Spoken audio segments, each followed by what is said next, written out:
Cuneo, and you're watching KGUP Presents right here on inDtv, channel 140 on the Universe Network.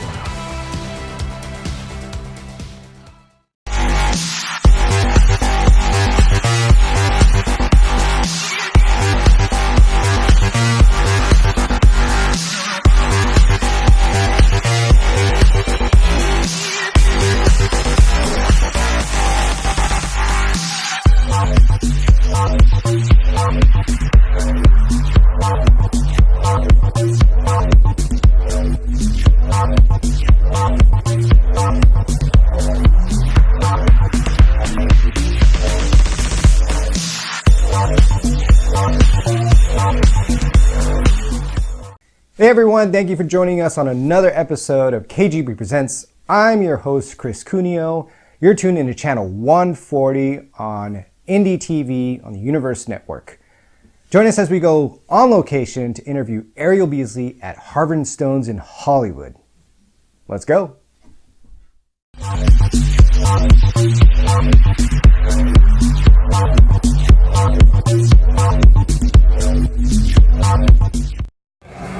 Ariel, thank you so much for joining us today. Thank you for having me. You're about to go on, so we'll make this interview really quick. Yeah. You just did the sound check, yep. Right? We're here at Harvard Stones, is that right? And thank you to our guys at Softer Sex Productions for putting this together. So our first question is, what was our first question? So a point in your life, what was a pivotal moment that you decided to go into music and that you wanted to do it? I have two answers to this question. Okay. We'll take both. The first part is when I was 8 years old, my stepdad showed me The Cure, showed me Just Like Heaven by The Cure. And that was the first time where I really realized the power of music. I remember it being the first time I was like, oh, I want to do that. There's nobody in the world that can listen to that song. I don't care what genre of music you listen to. There's no one that can listen to that song and say, oh, I've never felt that before. Yeah. And I feel like that was the moment, even though I was so young, that really resonated with me. So that was when I wanted to be a musician. When I was 14 is when I actually started writing my own music, and that's when I decided I was going to do it for the rest of my life. That's a good number. And that was when the light bulb went off. That's when I was like, all right, there's no other choice. Yeah. So would you say... Influences are The Cure, Blondie, and New Order. As I said, The Cure was first, and then I kind of delved into what other bands were making music around the same time, and that's how I found my influences. And then actually Blondie, my mom showed me Blondie when I was 5. Yeah, just like, yeah, she's great. Man, she used to play like, Parallel Lines. She's so, she's like, yes, very much so. So it's been 3 years since your first single, right? And you're working on your first album, correct? My first album, right? yes. And how's that going? Like, are we seeing light at the end of the tunnel? Yes, it has been the most emotional, therapeutic, heartbreaking, beautiful thing I've ever done. It's beautiful chaos. Yeah, exactly. I feel like it's kind of the culmination of my life so far. Going through my teens into my early 20s, just kind of writing about what the hell goes on during that time, and I'm super proud of it. I can't wait to put it out. Do you have a set date for it, or are we looking to what's your goal? Definitely this year. Okay. My first single from the record is going to come out in June. Okay. Which is very exciting. Yes. Awesome. And the rest of the record, you'll just have to wait. Cool. Soon. Very soon. Okay, so let's do a little sidetrack here. I know you did some modeling, right? From fashion modeling. Yes. Like, has that played a role, like, in your music? Yeah. Or how's that? So, I started modeling when I was 17 years old, and I'm super grateful for that. But it was never what I wanted to do for my life. I always saw it as a means to an end and a way to open up doors and, quite frankly, travel the world and support myself as a teenager. Like, why would I not do that, given the opportunity? But when I signed to my modeling agency, I made it very clear to everyone that I'm a musician first and foremost. Yes. And actually, yes. And actually, my instrument my first instrument, which is the same instrument I write all my songs on to this day, is the ukulele. Very original. It's super weird. Yes, especially with the genre you got. Yeah, it doesn't really make sense, but I've just always gravitated towards that in my room to write kind of the skeleton of the song. And so when I first signed to the agency, I told all my bookers, I was like, I'm a I'm a musician first and foremost. This is what I'm gonna do. And I started bringing my ukulele to every single shoot I had. The girl with the ukulele. Yeah. So the goal was to get the photographer to shoot me with the ukulele, so that when the photos came out, I looked like a musician and not just a model. I see. Yeah. And at first, people were like, "Why the fuck did you bring that here? Like, we have work to do. Like, stop playing." But then slowly but surely, it kind of caught on. My bookers started getting calls like, "We want the girl with the ukulele." So I'd go to jobs and basically force my music on everyone. And I ended up doing a job for Nylon magazine. Oh, cool. Where where they've been super supportive of me. But I brought my ukulele to the job. It was a fashion film, and they ended up using the song. Asked you to play. Wow. Yeah, and so they did a whole fashion film with my song as the music, and that's how my manager even found me for music. So I'm super grateful to modeling, and I really respect it. And again, I always, first and foremost. I'm a musician, always have been. And I found that at the beginning of my music career, when I first started putting out music, that some people use modeling as a way to not take me seriously. Like, oh, this is just some girl that models that wants to sing, when in fact, no, fuck you. Yeah. Like, music is my life. It always has been, and I'll continue to do that whether I'm modeling or not. So it's good right now, because I feel like most of the jobs I get are as myself, and a lot of the time it has to do with music, which is awesome. But other than that, but are you still active modeling and stuff? Yeah, well, I model, but like I said, like now it's more just as myself. Yeah. So I'll do like a editorial and then have like an interview about my music, stuff like that. And I'm super grateful to modeling for that, because it really did open up doors in publications that I might not necessarily get otherwise. So I know right now, currently, I know on KGUP, one of our revolving songs is, I think it's Awake All Night, right? Yeah. It was awesome. Awesome single. Thank you. So tell us, what influenced you to write that song? How did it go? I actually wrote that song after not one, but two boys ghosted me consecutively. Two, back to back. One right after the other, Not cool. And I wrote it, not cool. Not cool. I wrote it from the perspective of how I would like to feel down the line. So actually, at the time I wrote it, it's a very confident song, basically saying screw you to all the guys, they made a mistake. But in reality, I was sitting there going, what the hell? Like, why isn't anyone like me? And so I wrote it from the perspective of feeling better. And eventually it led me to feel better, and the guys did regret it. So it all came full circle. But yeah, I love that song, because it really helped me heal, which is what most of my music does for me. And I noticed like the production of it is almost flawless. It's beautiful. Like who's in charge of So Mark Needham produced and mixed the record.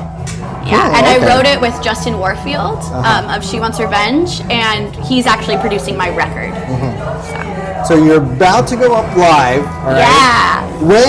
When people go see you live, what do you want them to feel? What do you want them to take away? That's a really good question. Basically, I would just say that I've always written music with the intention of giving people a voice for emotions that they might not necessarily feel that they have to say themselves. I find that a lot of us, obviously we have different life experiences, but all of us experience a lot of the same emotions. Yeah. And correct. so I'm an open book. Like, I make music because I have to, or I'd be a lunatic. Maybe I am a lunatic, but I have always written as a way to heal for myself. And I guess when I'm performing, I would just hope that anybody watches me feels a little bit less alone in their feelings. Yeah, okay, all right. And that they do have a say and they can express themselves, and whether that means talking to someone or dancing alone in their underwear in their room. Yeah. Either or. A universal That's kind what I of want. like, yeah. Yeah. So last question. Okay. If you were to do a duet with anyone, who would it be? Robert Smith. Robert Smith, off the bat. Yeah. Why is that? He's a vocalist that I have always looked up to. He's not like the best vocalist, not like he's hitting like crazy notes or anything like that, but the way that he sings, there's so much emotion in his vocal that you don't know whether he's going to make it through the song or break down crying. And that's something that I've always tried to emulate as a singer, because I feel that that's how you get the connection with the audience, because they see you being emotional and then they feel it too. So, and I have a song that I wrote in Stockholm. Called Robert, and it's a love song to Robert Smith. So Hopefully maybe one day right. he'll sing that with me. That would be cool. We look forward to it. Yeah, dreams. Ariel, thank you so much for taking time out to interview us. So thank lovely you so much. You. Awesome Thank job. You. My name is Ariel Beesley, and you're watching KGUP Presents on inDtv. You can follow me on Spotify at Ariel Beesley and Instagram at Ariel Bees, Bees.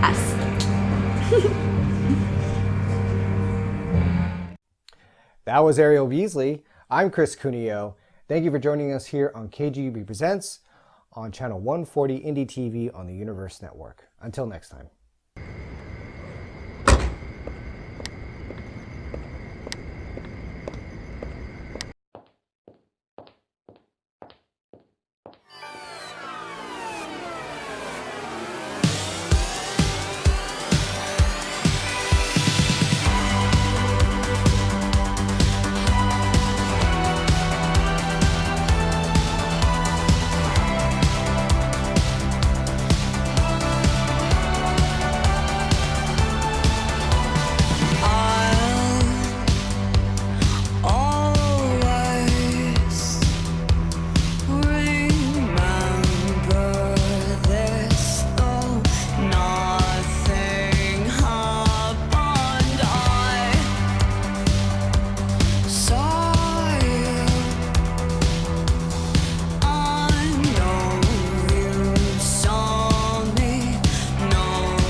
Wish I could take you home tonight. Oh, you dance so sweetly.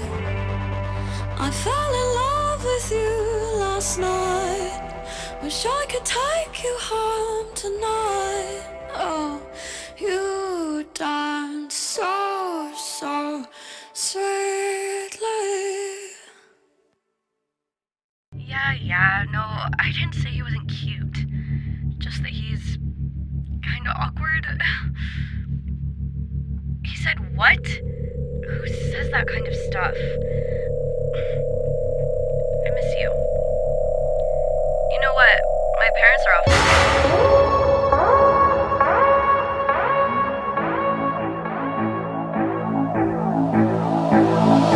Your hands brush past mine in electric light. You're dancing like you're mine. Can't keep this inside. Don't pretend you're blind. It's time to cross the line. I know you want to hide, but I won't let that slide. Don't protect your pride. Don't leave me without saying something. Don't make this out to be nothing. I miss you when you're not here, and I don't know if I have the right to wish that you would care. Just take me where home is tonight and love me better, better, better. Love me better, better, better. I don't know if I have the right. Just take me where home is tonight. Can't be insincere, you know what we have here. I think it's pretty clear. Not afraid to say that I don't want to play. I'm tired of this game. Don't leave me without saying something. Don't make this out to be nothing. I miss you when you're not here, and I don't know if I have the right to wish that you would care. Just take me where home is tonight and love me better, better, better. Love me better, better, better. I don't know if I have the right. Just take me where home is tonight.